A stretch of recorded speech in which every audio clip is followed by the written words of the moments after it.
The alliance of necessity. In the painful aftermath of the Winter War of 1940, Finland stood entirely isolated and deeply scarred. Under the harsh terms of the Moscow Peace Treaty, the Republic had lost vast territories, including the strategic heart of Ladoga Karelia, as the dark shadows of the Soviet Union continued to threaten the nation's independence. The political leadership in Helsinki realized they needed a powerful shield to survive. Driven by geopolitical desperation, Finland turned its gaze toward the only European titan capable of balancing the Soviet threat, Nazi Germany. Initially, Adolf Hitler had ignored Finland due to the secret Molotov-Ribbentrop Pact. However, as Berlin masterfully planned its historic invasion of Russia, the strategic value of the Finnish military and its northern airfields became an irreplaceable asset on the German military grid. In August 1940, secret diplomatic channels opened as Hitler's personal envoy, Joseph Elchins, arrived in Helsinki to meet Marshal Mannerheim. A highly confidential agreement was forged. Germany promised to immediately supply Finland with modern weaponry, aircraft, and ammunition. In return, the Finnish leadership granted transit rights for German troops through northern ports to the strategic borders of occupied Norway. By the spring of 1941, the secretive cooperation evolved into direct, high-level military planning. Finnish general staff officers traveled to Germany to coordinate Operation Barbarossa. While Berlin wanted Finland as a full ally, President Risto Ryti and Mannerheim insisted on a delicate legal distinction. Finland would not fight for Nazi ideology. Instead, it would wage a separate continuation war to reclaim its lost territories. As the execution date approached, Nazi Germany deployed a massive military presence directly onto Finnish soil. Under the command of General Nikolaus von Falkenhorst, over 200,000 elite German soldiers moved into northern Finland and Lapland. Their grand tactical objective was to capture the ice-free port of Murmansk and sever the critical Soviet railway lines, establishing an impenetrable northern shield against the Red Wave. On June 22, 1941, Axis armies surged across the borders into Soviet territory. 3 days later, following massive Soviet air raids against Finnish cities, Helsinki officially declared war. The dangerous alliance was active. Finnish divisions advanced rapidly into Karelia, fighting alongside the Wehrmacht. To the global community, the co-belligerence was a calculated puzzle. A democratic republic fighting in tandem with a fascist dictatorship, the bond of arms brought immense material advantages to the Finnish war effort. Germany delivered thousands of tons of vital grain to feed the population, along with modern Messerschmitt Bf-109 fighters that secured domination over the skies. German coal, fuel, and industrial machinery flowed into the republic, creating an economic lifeline that allowed Finland to maintain mobilization and sustain the prolonged strain of trench warfare. The geopolitical closeness reached a historical climax on June 4, 1942. In a surprise move, Adolf Hitler flew directly to Imatra, Finland, to personally congratulate Marshal Mannerheim on his 75th birthday. The tense meeting, held inside a quiet railway carriage, was secretly recorded by a Finnish sound engineer. This historic tape captured Hitler's natural speaking voice, discussing the terrifying industrial output of the Soviet war machine. Despite the superficial diplomatic warmth, deep ideological rifts divided the co-belligerents. Mannerheim and President Ryti fiercely resisted German political pressure to adopt anti-Semitic laws. Finland refused to deport its Jewish citizens or the Jewish soldiers fighting honorably within the army. In a unique paradox of World War II, Jewish field synagogues operated directly alongside German units, protected entirely by the Finnish High Command. By 1943, as the flames of Stalingrad and Kursk turned against the Third Reich, the strategic calculated alliance faced an existential strain. The leadership in Helsinki realized that Germany was heading toward absolute doom, and Finland had to plan a delicate escape route. However, exiting the pact was a high-stakes chess move, as any sudden separate peace with Moscow risked triggering a catastrophic military backlash from the German forces, the Brotherhood of Fire.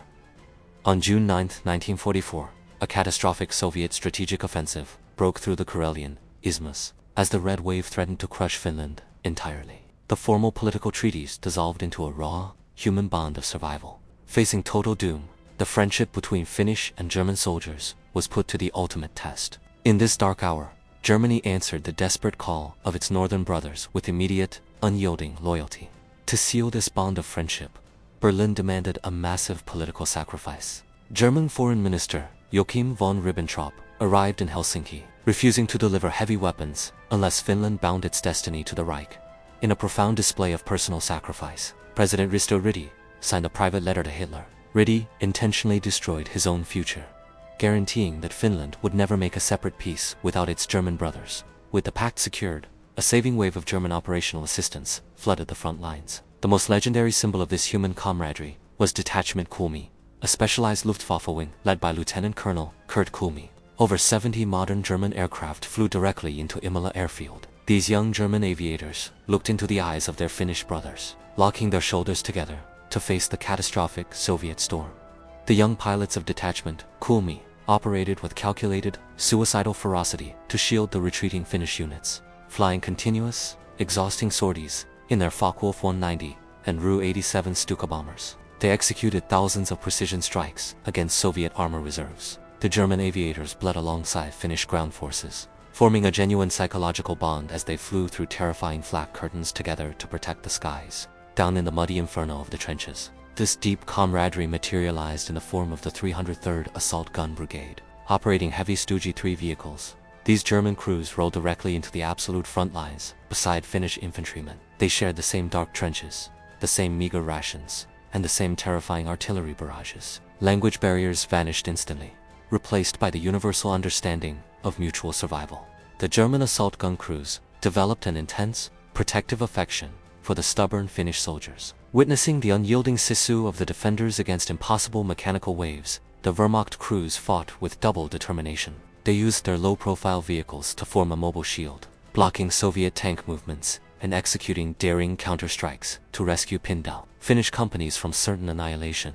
This legendary Brotherhood of Steel reached its historical climax during the monumental Battle of Talehunt. In this apocalyptic clash, the combination of Finnish tactical artillery, German aerial domination from Kuomi, and shared infantry resistance created an unbreakable wall. Finnish and German warriors cheered together as waves of Soviet T-34 tanks were transformed into smoking ruins, achieving the grandest defensive victory of the front.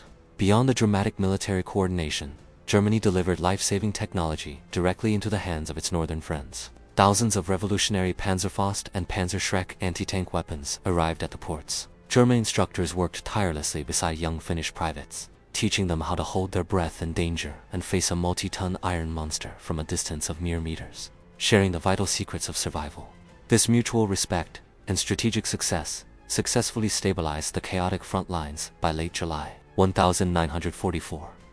The shared blood sacrifices had saved the national sovereignty of Finland from absolute Soviet occupation. Wounded Finnish and German soldiers lay side by side in the field hospitals, sharing words of silent gratitude. They had looked into the abyss of defeat together and, through an iron bond of camaraderie, had managed to push it back. However, as the strategic landscape of Europe shifted drastically, this intense battlefield friendship was heading toward a tragic, heartbreaking betrayal. The leadership in Helsinki realized that Germany's total Luhistumen was inevitable, and to save the Republic from ultimate ruin, the bond of arms had to be broken. The tragic reality of geopolitical survival was about to turn these devoted battlefield brothers into sudden, bitter enemies. The bitter farewell. In September 1944, the structural framework of the alliance shattered into pieces. Facing a catastrophic collapse, the Finnish leadership signed a desperate armistice with Moscow. The Soviet peace terms included a brutal, humiliating demand. Finland had to completely expel or intern all German forces from its soil within weeks. The battlefield brothers who had bled together were suddenly ordered by politicians to become enemies. Neither Finnish nor German soldiers wanted this artificial conflict. A deep, psychological reluctance paralyzed the front lines. The warriors shared a profound mutual respect forged in the fires of Taili-Hantala. In the initial weeks, local commanders arranged secret, unwritten agreements. They organized a calculated, fake warfare, peaceful retreat, where Germans pulled back north according to a shared timetable, avoiding any real blood sacrifice. However, the Soviet Allied Control Commission in Helsinki watched the front with suspicious anger. Realizing that the Finnish and German soldiers were orchestrating a peaceful transition, the Soviet leadership issued an absolute ultimatum. They threatened to immediately occupy Finland with the full weight of the Red Army, unless real, aggressive combat operations commenced. The Finnish state was trapped, forced to launch a real war of betrayal. The fragile peace between brothers exploded into a tragic reality on October 1, 1944. Under intense Soviet pressure, the Finnish army executed a high-stakes amphibious landing behind German lines at Tornio. Led by General Oro Pajari, the calculated surprise assault forced open a real front.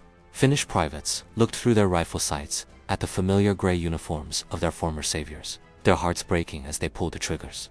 The German forces feeling deeply betrayed by the sudden Finnish offensive, shifted their tactics into a bitter and scorched-earth operational defense. Under the strict command of General Lothar Rendulic, the retreating German units systematically incinerated everything behind them. They burned down peaceful villages, destroyed critical bridges, and transformed the beautiful wilderness of Lapland into a smoking, blackened wasteland of total destruction. The internal psychological trauma for the Finnish veterans was immense and agonizing. Many soldiers openly wept in the trenches, filled with shame for attacking the very men who had flown the saving Stukas of Detachment Kulmi and shared their defense at Ahund. The uniform that once symbolized salvation had now become a target, and the collective sisu of the army was tested not by hatred for an enemy, but by grief for a lost brother. As the brutal winter of 1944 approached, the combat actions grew colder and more desperate along the Arctic paths. The German army pulled back toward the northern strongpoints, leaving the historic capital of Rovaniemi in complete ruins. Over 90% of the town was turned into ash. Finnish scouts advanced through the smoking debris of their own homeland, tracking the footprints of the retreating forces with mixed feelings of anger and sorrow.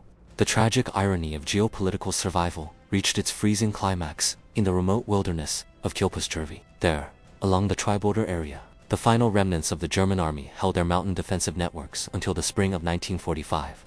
Both sides limited direct engagements, wanting the nightmare to conclude. On April 27, 1945, the last German units officially crossed the border into Norway, bringing a silent end to the war. The fields of the north were clear of German troops, but the emotional landscape of the Republic was forever altered. The bond of arms that had once saved the nation from Soviet occupation concluded with a trail of ash and smoke. Wounded hearts on both sides carried the heavy scars of this political betrayal. The dynamic alliance had preserved the sovereignty of Finland, but the price was paid in the heavy currency of a broken friendship.